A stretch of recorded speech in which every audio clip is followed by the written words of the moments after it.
Maray na mo ito mga ngod. Hindi ka mutangan dari gilid ka din balatan. Dari gilid ka dagat. Medyo makasag-kasaga alon. Pag-aaraga din mga panahon mga ngod. Mga baloy sa gilid ka dagat. Yun ay may naandan. Na siyempre, makusuga angin, makusuga alon, pwedeng kumusuga tubig. Yo, kung saan nato puro, puputok-putok sa igo.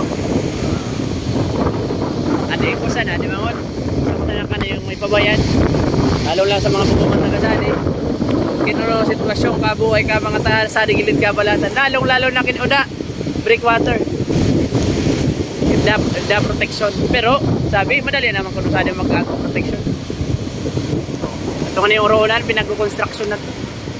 Kaya lang, sa araw ka na yung panahon, hukuman duro diretso. Sanayan sa ngawan, nagtuturtagite, nag-aangin-angin. Diyos maray na aldaw mga ngod ko.